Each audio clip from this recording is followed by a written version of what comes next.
राधे राधे। स्वागत है आपका हमारे चैनल सनातन शास्त्र पर। आज हम जानेंगे भगवान के विभिन्न अवतारों के बारे में। ये जानना महत्वपूर्ण है क्योंकि भगवान के अवतार हमें सिखाते हैं कि कैसे धर्म की रक्षा की जाती है और बुराई का नाश होता है। जो भी भगवान के अवतारों की कथा सुनता है वो सभी दुखों से मुक्त हो जाता है।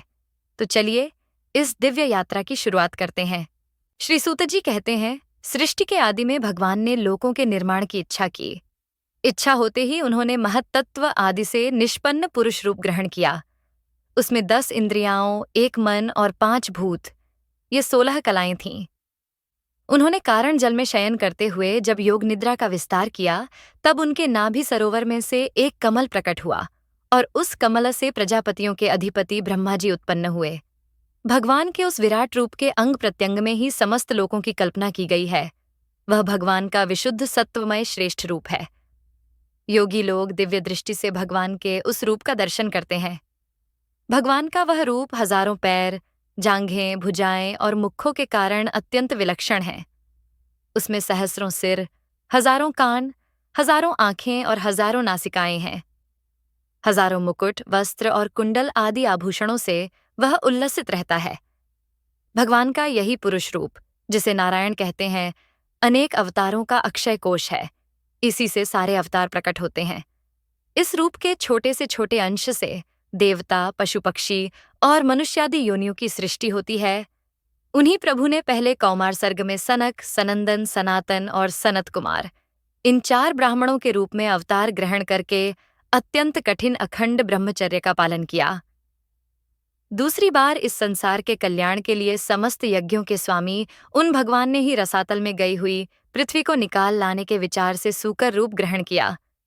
राशियों की सृष्टि में उन्होंने देवर्षि नारद के रूप में तीसरा अवतार ग्रहण किया और सात्वत तंत्र का, जिसे नारद पांचरात्र कहते हैं, उपदेश किया।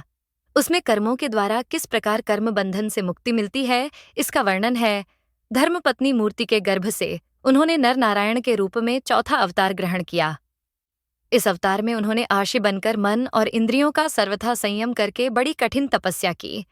5वें अवतार में वे सिद्धों के स्वामी कपिल के रूप में प्रकट हुए और तत्वों का निर्णय करने वाले सांख्य शास्त्र का, जो समय के फेर से लुप्त हो गया था, आसुरी नामक ब्राह्मण को उपदेश किया।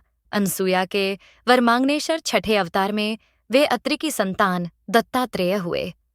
इस अवतार में उन्होंने अलर्क एवं प्रहलाद आदि को ब्रह्म ज्ञान का उपदेश किया। 7वीं बार रुचि प्रजापति की आकृति नामक पत्नी से यज्ञ के रूप में उन्होंने अवतार ग्रहण किया और अपने पुत्र याम आदि देवताओं के साथ स्वयंभुव मनवंतर की रक्षा की।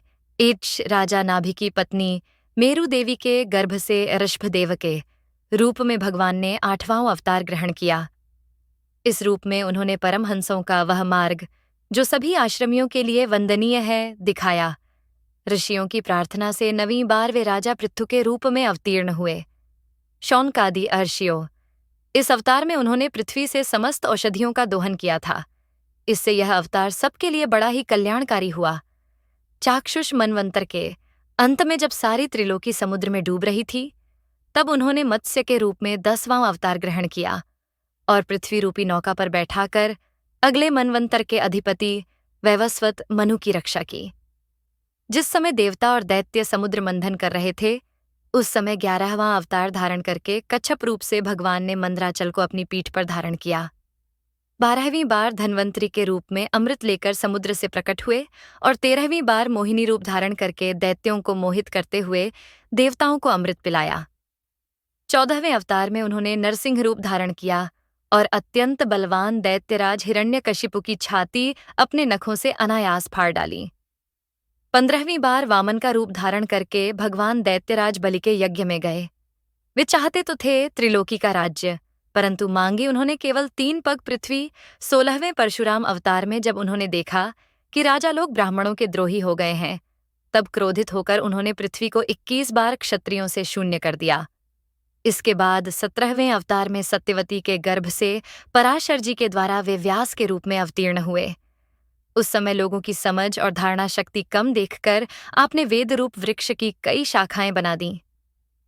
18वीं बार देवताओं का कार्य संपन्न करने की इच्छा से उन्होंने राजा के रूप में रामावतार ग्रहण किया और सेतु बंधन, रावणवध आदि वीरतापूर्ण बहुत सी लीलाएं की। 19वें और 20वें अवतारों में उन्होंने यदुवंश में बलराम और श्री कृष्ण के नाम से प्रकट होकर पृथ्वी का भार उतारा। उसके बाद कलयुग आ जाने पर मगध देश, बिहार में देवताओं के द्वेषी दैत्यों को मोहित करने के लिए अजनक के पुत्र रूप में आपका बुद्धावतार होगा। इसके भी बहुत पीछे जब कलयुग का अंत समीप होगा और राजा लोग प्रायः लुटेरे हो जाएंगे, तब जगत के रक्षक भगवान विष्णु यश नामक ब्राह्मण के घर कल के रूप में अवतीर्ण होंगे। शौनकादि ऋषियों, जैसे अगाध सरोवर से हजारों छोटे छोटे नाले निकलते हैं, वैसे ही सत्वनिधि भगवान श्री हरि के असंख्य अवतार हुआ करते हैं। ऋषि, मनु, देवता, प्रजापति, मनुपुत्र और जितने भी महान शक्तिशाली हैं, वे सब के सब भगवान के ही अंश हैं।